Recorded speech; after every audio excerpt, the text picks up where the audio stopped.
പ്രതിപക്ഷ നേതാവിനെതിരെ സഭയിൽ ആരോപണം ഉന്നയിച്ചത് മുഖ്യമന്ത്രിയുടെ പൊളിറ്റിക്കൽ സെക്രട്ടറി പി ശശി എഴുതി തന്നതാണെന്ന് പി വി അൻവറിന്റെ വാർത്താ സമ്മേളനത്തിലെ വാദം പൊളിയുന്നു.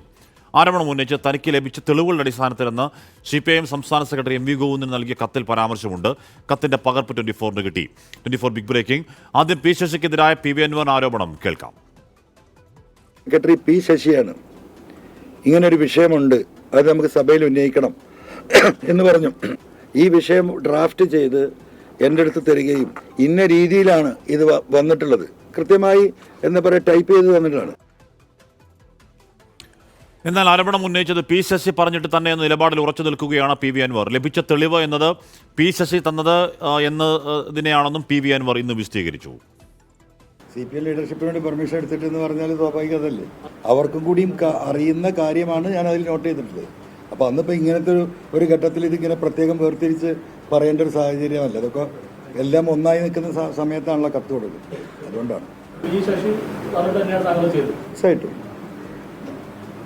CPM ലീഡർഷിപ്പിന് വേണ്ടി പെർമിഷൻ എടുത്തിട്ടെന്ന് പറഞ്ഞാൽ സ്വാഭാവികതല്ലേ, അവർക്കും കൂടിയും അറിയുന്ന കാര്യമാണ് ഞാൻ അതിൽ നോട്ട് ചെയ്തിട്ടുള്ളത്. ദീപക് ധർമ്മടമ വാർത്തയുടെ വിവരങ്ങൾ. ദീപക്, ആ കത്തിൽ പറയുന്ന കാര്യങ്ങൾക്ക് പി വി അൻവറിന്റെ വിശദീകരണം എങ്ങനെയാണ്?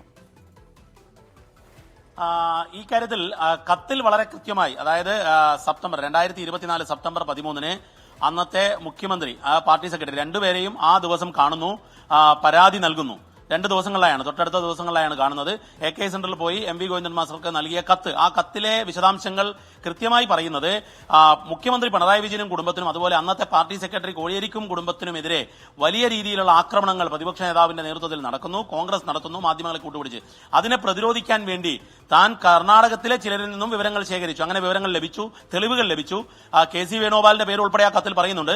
അങ്ങനെയാണ് VD സതീശനെതിരെ 150 കോടിയുടെ അഴിമതി ആരോപണം ഉന്നയിക്കുന്നത്. അതിൽ കേരള കോൺഗ്രസ് നേതാവ് വിജിലൻസിൽ പരാതി നൽകി എന്ന് പറഞ്ഞുകൊണ്ടാണ് ആ കത്ത് പോകുന്നത്. അതിലെവിടെയും പി ശശിയുടെ പേര് എടുത്തു പറഞ്ഞിട്ടില്ല എന്നുള്ളത് വ്യക്തമാണ്.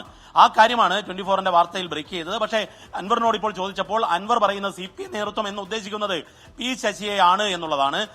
അൻവറിന്റെ വിശദീകരണം ഈ കാര്യത്തിൽ അന്ന് ഒന്നായിരിക്കുമ്പോൾ ഇങ്ങനെ പ്രത്യേകിച്ച് പറയേണ്ടതില്ലല്ലോ എന്നാണ്. പക്ഷേ എന്നാൽ ഈ കാര്യത്തിൽ ഒരു കാര്യം, ഈ സെപ്റ്റംബറിൽ ആണ് ഏതാണ്ട് ഈ പ്രശ്നങ്ങൾ രൂക്ഷമാകുന്ന ഘട്ടത്തിലാണ് കത്ത് നൽകുന്നത്. അങ്ങനെ കത്ത് നൽകുമ്പോൾ സ്വാഭാവികമായും അതിൽ പി ശശിയുടെ പേര് അദ്ദേഹം പരാമർശിക്കേണ്ടതാണ്. കാരണം അദ്ദേഹം പി ശശിക്കെതിരെ യുദ്ധം ചെയ്യുമ്പോഴാണ് കത്ത് നൽകുന്നത്. പക്ഷെ അത്തരം ഒരു പരാമർശം ആ കത്തിൽ ഉണ്ടായിരുന്നില്ല എന്നുള്ളത് എടുത്തു പറയേണ്ട കാര്യമാണ്. ആഷ്മി.